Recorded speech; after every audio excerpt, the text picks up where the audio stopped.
تو آپ صلی اللہ علیہ وسلم نے فرمایا چپ کرو، بدر میں مار کھا کر اذان پڑے تو بلال، احد میں پتھر برسے اذان پڑے تو بلال، تپتے صحراؤں میں پتھر کھا کر اذان پڑے تو بلال۔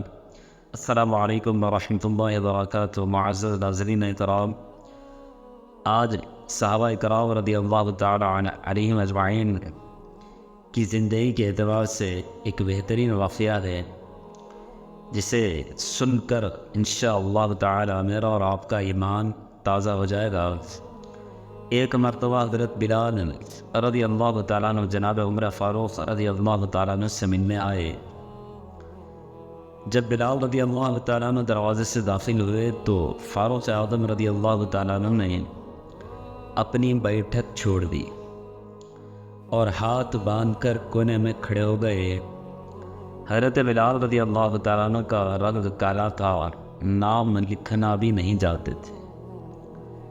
حضرت عمر فاروق رضی اللہ تعالیٰ عنہ خیصر و خسرا کو فتح کرنے والے اور دنیا میں جنت کی بشارت پانے والے، اور آپ صلی اللہ علیہ وسلم نے ایک مرتبہ یہاں تک کہا تھا اگر میرے بعد کوئی نبی ہوتے تو حضرت عمر فاروق ہوتے۔ ایسے حضرت عمر فاروق رضی اللہ تعالیٰ عنہ بلال رضی اللہ تعالیٰ عنہ کے سامنے کھڑے ہو گئے۔ لوگوں کو دیکھ کر تعجب ہوا تو لوگ کہنے لگے حضرت عمر رضی اللہ تعالیٰ عنہ کون آ رہے ہیں جس کے لیے آپ کا یہ استقبال ہے؟ حضرت بلال رضی اللہ تعالیٰ عنہ آئے، کہنے لگے امیر المؤمنین کیا کر رہے ہیں؟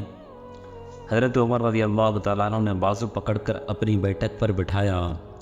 حضرت بلال رضی اللہ تعالیٰ عنہ کہنے لگے حضور میں غلام ہوں، مجھے تو طریقہ بھی نہیں آتا ان بیٹھکوں پر بیٹھنے کا، میں غریب ماں کا بیٹا، غلام باپ کے اولاد۔ حضرت عمر رضی اللہ تعالیٰ عنہ کہنے لگے کہ بلال تم تو غلام تھے، لیکن جب سے حضرت پاک صلی اللہ علیہ وسلم کے غلام بنے ہو تو ہمارے امام بن گئے ہو۔ فرمایا مجھے وہ دن یاد ہے جب مکہ فتح ہوا تھا، بت ٹوٹ گئے تھے، بڑے بڑے سردار تھے، اور میرے نبی صلی اللہ علیہ وسلم نے فرمایا تھا بلال سے کہو کہ کعبے کی چھت پر چڑھ کر اذان دے۔ لوگوں نے کہا حضور کسی اور کو ڈیوٹی لگا دے، تو آپ صلی اللہ علیہ وسلم نے فرمایا چپ کرو، بدر میں مار کھا کر اذان دیے تو بلال، احد میں پتھر برسے اذان پڑے تو بلال، تپتے صحراؤں میں پتھر کھا کر اذان پڑے تو بلال۔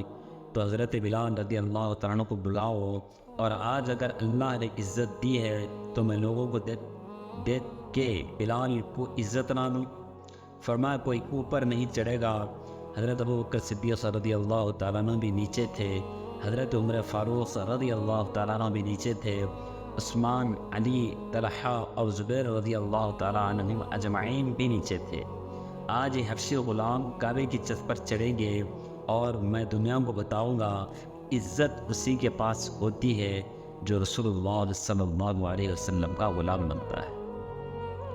اگر آپ کو یہ پوسٹ، یہ واقعہ صحابہ کرام رضی اللہ تعالیٰ عنہ اجمعین کا اگر پسند آئے تو آگے اپنے دوستوں کو بھی شیئر کریں، ہمارے چینل کو سبسکرائب کریں اور لائک کے بٹن کو بھی دبائیں۔ السلام علیکم ورحمۃ اللہ وبرکاتہ۔